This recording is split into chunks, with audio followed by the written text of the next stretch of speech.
Did you know that according to 2013 Census Bureau statistics, that Tennessee spends the majority of its budget at 36% on welfare, even more than what it spends on the school system at 32%? Did you also know that according to the Tennessee Bureau of Investigation, at any given point in time in Tennessee, there are 800 meth labs operating, and that we are third in the nation for prescription drug abuse?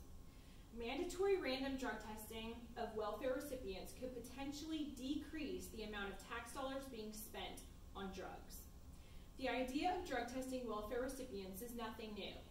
Actually, according to the National Conference of State Legislatures, since welfare reform began in 1996, many states have recognized the relationship between substance abuse and welfare and have been in favor of drug testing welfare applicants and recipients. Today, I will discuss Tennessee's current law regarding drug testing of welfare recipients. I will point out the shortcomings and the limitations of the current law and discuss the barrier currently preventing the reform needed. Lastly, I will briefly discuss the potential benefits that could be achieved if such reform were attained. First, we will look at Tennessee's current law regarding drug testing of welfare recipients. As outlined in a USA Today news article, Tennessee's current law is suspicion-based.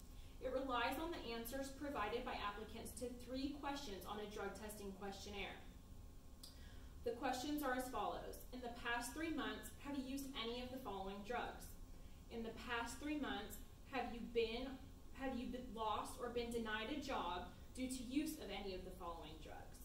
In the past 3 months, have you had any scheduled court appearances due to use or possession of any of the following drugs? Marijuana, cocaine, methamphetamine, or opioids? You may be wondering what comes after the questionnaire. Well, if someone answers yes, then at that point you're asked to take a drug test.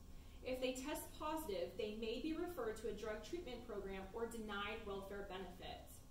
If someone refuses to answer the questionnaire, they may be denied welfare benefits. Now that we've discussed Tennessee's current drug testing law, let's discuss its shortcomings. Tennessee's drug testing law is too limited. A suspicion-based law relying solely on the answers of applicants is not a reliable way of determining drug use. If you were a welfare applicant and knew the only way that you would be drug tested was answering yes to any of those questions, would you answer honestly?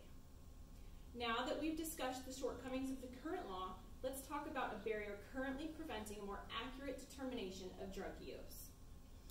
Random drug testing is currently seen as a violation of constitutional rights.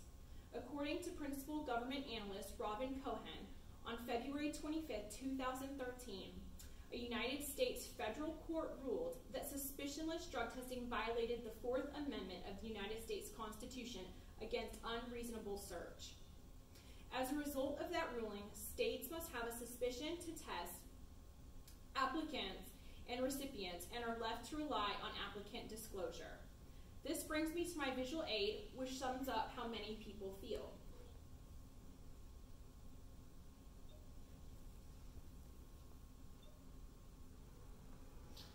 Okay, according to this little cartoon by Rick McGee, published on February 16, 2012, there's a little cartoon depicting these 2 guys, and one sign says job applicants that way. You must submit to drug testing as a condition of your employment. And this one, there's a guy sitting there with, it looks like maybe some alcohol or something, and he says, it says cheers, and it says welfare applicants this way, hey, how's it going? So this guy, in order as a condition for him to work, he must submit to drug testing, and this one who's applying for welfare does not.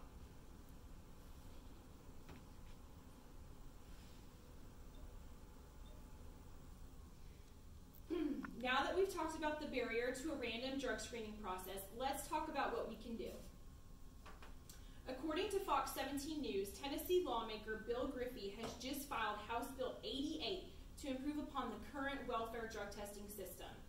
The newly proposed bill, among many other things, calls for changes on 5 key points. Increase the list of drug-related questions posed to applicants from 3 to 15 questions. Make it a crime to answer falsely on any of the drug-related questions.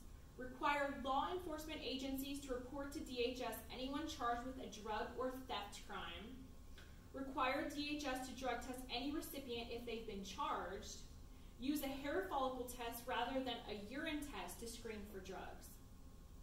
By voting in favor of propositions like this when they reach the ballot, we are taking a stand against the improper use of taxpayers' dollars. Now that we've discussed what we can do, let's discuss how stricter regulations could be beneficial.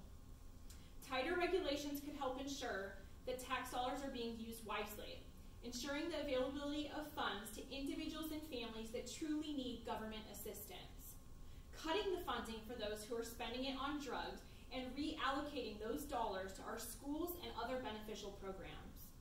Now that we've examined some issues regarding the welfare system, I will conclude my speech.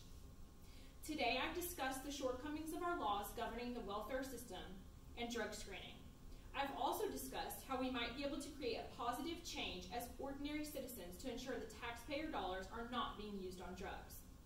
As tax-paying citizens, we have a right and a responsibility to be informed of how our tax dollars are being spent.